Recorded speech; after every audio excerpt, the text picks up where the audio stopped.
Hey guys, welcome to All Time Gaming. I'm Chris. I'm Jamie. And I'm Alex. And today we'll be pulling an exhibit. Yeah, that's right, Jamie. I heard you like games, so we're finding the games in games so you can game while you game in your game. Basically, we were inspired by Uncharted 4's inclusion of Crash Bandicoot, which saw 90s kids cream themselves across the world because they got to play Crash Bandicoot again.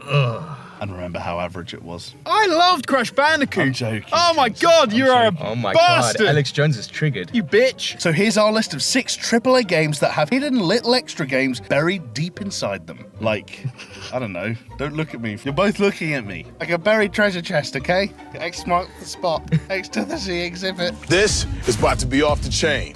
Check this out. That's right, first on this list we have Eerie, the Prisoner Stand-In, Animal Crossing. Released in 2002 for the American market and in 2004 for the rest of us, the Nintendo title for the GameCube played like a slightly trippier version of The Sims, complete with inane tasks, house customization, and a mafioso raccoon. One of my favourite things. Love that shit. Now, that may not sound like fun. That's largely true because I found it's about as fun as ramming pencils in my pee hole. But it did have a pretty cool feature. One of the aspects of the game was that you could win items for your home from the lottery run by the local extortionist. Tom Nook, is that his name? Yeah. As you do. Tom Nook, you're the devil. Now, these items can be just another lamp because, you can never have enough of those, or it could be a coveted NES system, a NES. Oh, shit. That's right, an actual playable NES game. Donkey Kong, tennis, pinball, golf, they're all available to win in this lottery. So you can play a shit game and go into it and then play good games inside the shit game. It's Gameception. Controversial. Gameception. It's fucking amazing. There are just a few snags though. You must have 5 tickets from the current month you're playing, and they can only be obtained by buying yet more shit that you don't actually need from this droopy-eyed, apron-wearing motherfucker right here. Fucking Tom Nook. This is like a furry's daydream. And even then, there is no guarantee that you'll actually win a game. It could be another fucking lamp. So how else can you get a game? Well, sometimes Nintendo would be generous and actually have a giveaway. Other titles can be obtained from the island, a not at all creepy island where you basically fish, collect shells, and wonder what the fuck you are doing with your life. Sounds like England. Pretty much. And boom, you have a NES game. Imagine when you were a kid, right? If you were sort of playing your NES, you're all happy, and then someone says, have a lottery ticket, and then you might win another game, and you'd be all excited because you're going to win a game, and then someone gave you a lamp. A fucking lamp. As a kid, I would probably cry. Nazis! Aren't you just sick of them? Oh, when are they just go away? Those Nazis. Those damn Nazis. What are they like? They're like cockroaches, Chris. Yes, and like cockroaches, you'll notice one scuttling around the kitchen, and before you know it, they've multiplied and invaded Poland. The euphemistically named Be gay. BJ Blazkowicz from Wolfenstein is a bit of a... Wolfenstein. It's a bit of a mouthful. The euphemistically named BJ Blazkowicz from Wolfenstein, The New Order, is also sick of that particular brand of bullshit and has decided that the best way to get rid of them is by taking them out one impromptu dental appointment at a time. Gosh. Now, unless you're heavily lobotomized, you might have worked out that The New Order is part of a series of Wolfenstein games stretching back to Wolfenstein 3D in '92. This ancestry is called on in The New Order in a pretty unique and interesting way. In the Berlin headquarters of the resistance movement, BJ can rest his weary head and in doing so dream of the first level of Wolfenstein 3D. It's a nice touch. It's a nice touch in the game, yeah. Only it's not just some passive dream, it's a fully fledged playable level where the enemies and level design is almost identical to the 90s classic, except this time with the bonus of weapons that can reduce people to a puddle of giblets. Gross. Sounds like dinner. What does this mean for the narrative though? Is it him struggling to remember his past actions through the haze of a brain spaced out for 20 years? Is it all just a dream? I used to read Word Up magazine. So on Purple and Heavy D up in the limousine. Oh shit, Biggie was BJ.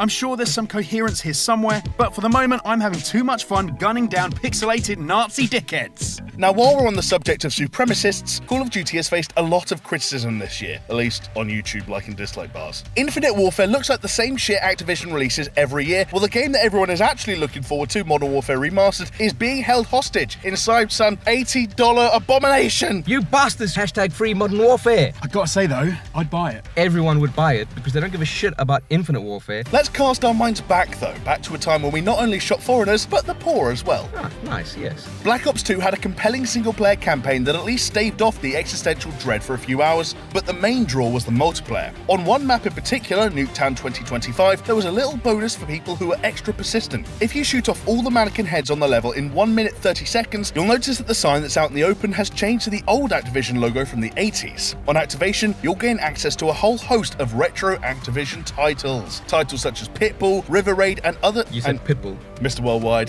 Titles such as Pitfall, River Raid, and several other games that I don't know and don't give a shit about because I'm too busy getting a high score on Pitfall. Just play Black Ops 2. Plus, You're not wrong, Alex Jones. if you're in Nuketown anyway, like you're in the best map of multiplayer. Of all time. Just play that. Now, some people wouldn't understand why someone would rather play pixelated games about leaping over crocodiles over, say, being assaulted by a 12-year-old vomiting racist abuse. Alex Jones. My ear can only take so much fucking. That's why there's a mute. Stop ruining my list!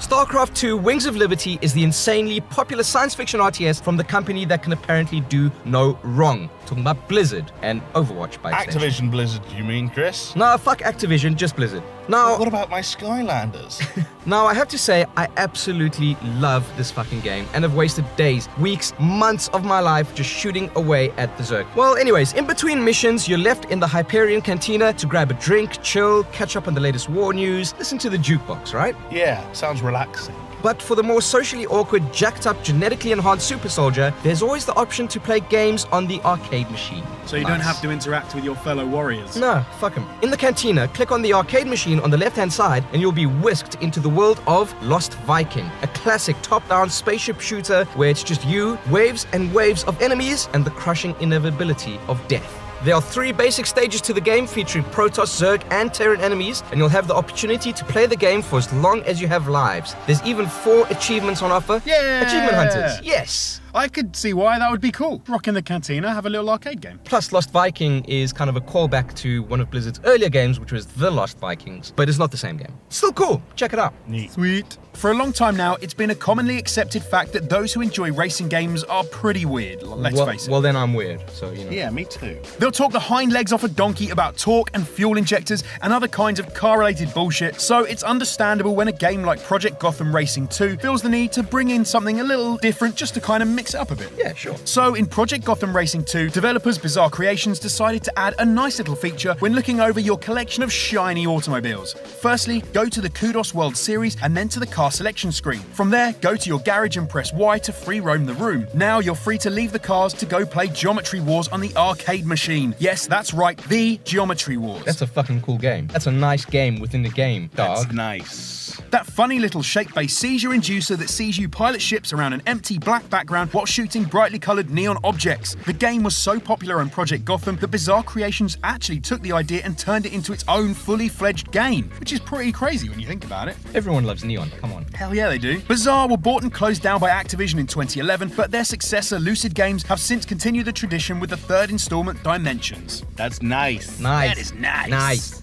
I know it, you know it, everybody knows it. That sounds like JFK. I was kind of going for Trump, but I'm not feeling well. Now, who here remembers Homefront the Revolution? I do. Of course. Okay, who here played Homefront the Revolution? Not. No. Me I skipped that neither. one. Yeah. It was a sequel that literally no one asked for but was shoved down our throats anyway and made us gag a little.